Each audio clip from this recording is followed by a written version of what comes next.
right, people wanted me to talk about this again. How apparently Playboi Carti had a 30K bounty on his head. Missileness, or however you pronounce his name. He's like, I guess, an unreleased holder or a leaker. I don't know who the dude is, but I've seen his username on Instagram and or Twitter a few times throughout like the last year that I've been content creating.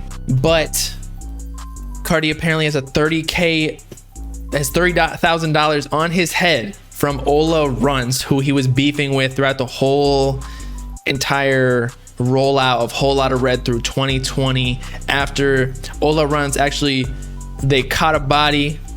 They caught Sosa, one of Carti's best friends, and they killed him. And then now Carti is next, I guess. And apparently that is the whole reason why Whole Lotta Red was delayed in the first place. Not because of fans not liking Atme or Pain 1993 like we talked about before. It's because he was mourning his friend. And maybe that's also because, you know, Ola Runs is looking for him. Maybe that's why Carti don't like when people are leaking his pictures, leaking his address and shit like that, leaking his phone numbers, because your life is on the line, bro. If they got $30,000 on your head, you got to do everything. That's a lot of motivation. That's like a whole year's salary for a lot of these people out here, especially during COVID. One of these people who were delivering pizzas, actually that's not a good example. One of these fucking waiters or some shit who are not making any money anymore, like in California, say, because restaurants aren't open or weren't open for a while.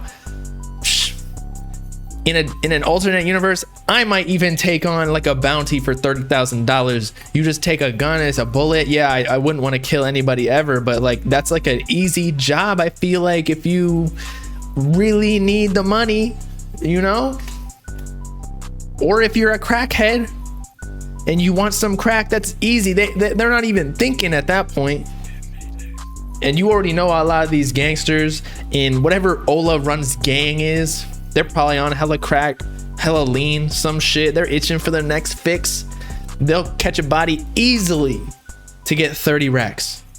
So yeah, that's the real reason why Whole Lotta Red was delayed. Apparently, it probably is a bunch of factors, like, yes, fans weren't messing with the Atme. Atme wasn't even on Whole Lotta Red as a single, so he probably took that into factor, saying like, you know, if fans aren't feeling Atme, then I'm gonna make it a whole new direction. Because I don't know about y'all, but Atme definitely does not sound like the vampire shit. Although it does sound similar to like Beano and Slayer, like a more pop, hyper pop wave with like the xylophones, like happy type music.